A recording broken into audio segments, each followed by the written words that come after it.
नमस्कार दर्शक बंधु ओडिशा प्रभा टीवी को आपन स्वागत।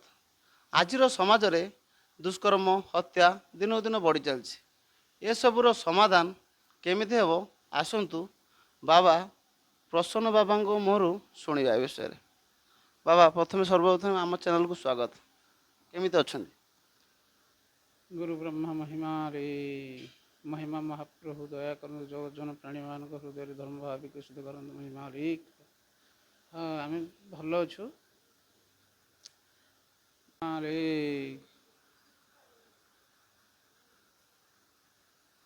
जहाँ हो आज ओडिशा प्रभात चैनल महिमा गादी रे आसी उपस्थित अच्छा से जो प्रश्न करुछंदी जे समाज रे ई दुष्कर्म हत्या इत्यादि बढ़ी चली ताहा वास्तव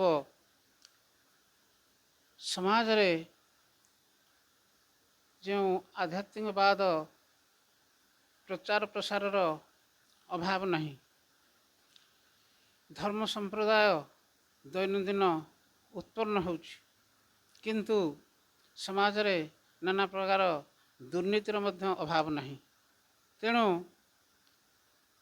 कह जाइछि धर्म द्वारा मनुष्य हृदय रे विवेक विचार वैराग्य आस्तिक भाव ये सब कथा आसवा कथा किंतु समाज रे तार विपरीत गति करुछि। यार कारण कौन? आध्यात्मिकवाद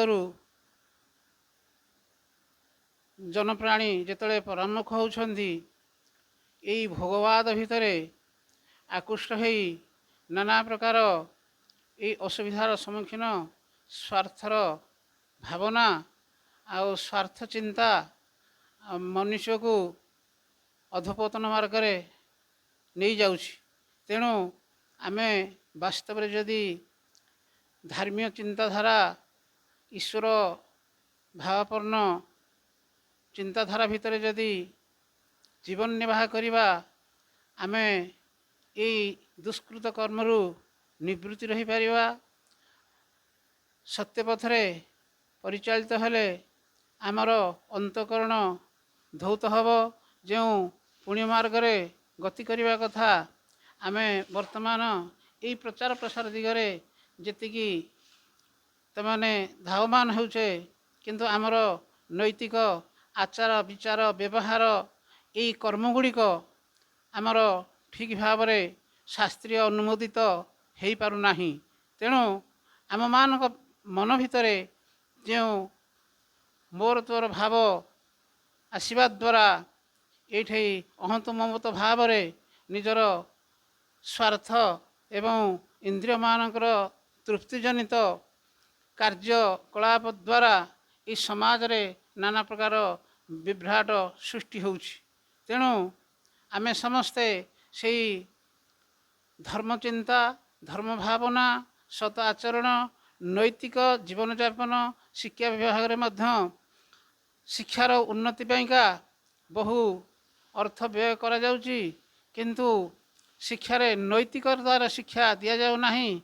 किंतु विद्या अध्ययन करिवा अर्थ उपार्जन करिवा पाइका जो विद्या शिक्षा दिया जाउछि समाज रे केवल पिला माने आज पढ़िले मध्य जदि चाकरी बाकरी न पाउछंती से माने भाबुछंती जे हमर जीवन निरर्थक हो गला आमे किछि करि पारलेनी।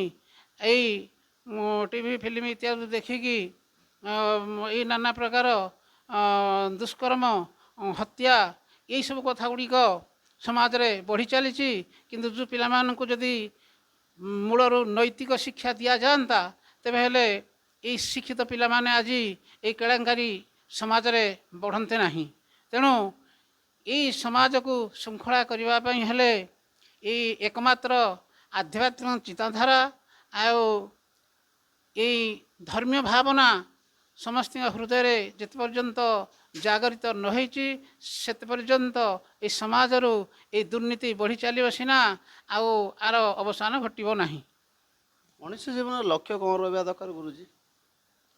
मनुष्य वास्तव चिंता करने दरकार कोऽहं कथमित जातं को वै कर्तारस्य विद्यते उपादान किमस्ति स्वयं विचार दृश्य ମୁଁ ଏ ସଂସାରକୁ ଆସିଛି କାହିଁକି କ'ଣ କରୁଛି ଅନ୍ତିମ ସମୟରେ ମୁଁ କେଉଁଠିକି ଯିବି ଏଇ ଚିନ୍ତାଧାରା ଯଦି ମନ ଭିତରେ ପ୍ରଶ୍ନ ଆସିବ ସିଏ ଅସତ୍ ମାର୍ଗରୁ ନିଶ୍ଚିତ ଭାବରେ ନିବୃତ୍ତି ରହିବ। ଯଦି ଆମେ ସମସ୍ତେ ସତ୍ ଚିନ୍ତା ସତ୍ ଭାବନା ସତ୍ ଆଚରଣ ଯଦି ଆମେ ଆଚରିତ ହେବା ତେବେ ହେଲେ ନିଶ୍ଚିତ ଭାବରେ ମନୁଷ୍ୟ ଜୀବନ ଶୃଙ୍ଖଳା ହେଲେ ସମାଜ ଶୃଙ୍ଖଳା ହୋଇପାରିବ। ଆମେ ଯେତେ ପର୍ଯ୍ୟନ୍ତ ନିଜେ ଶୃଙ୍ଖଳିତ ନୁହଁ ସମାଜକୁ ଆମେ ଶୃଙ୍ଖଳିତ କିଛି କରିପାରିବା ନାହିଁ। ଏହିପରି ଭାବରେ ଆମର ଜୀବନ ନାନା ପ୍ରକାର ଦୁଃଖ ଦୁର୍ଦ୍ଦଶାରେ ସମୟ ଅତିବାହିତ ହେବ।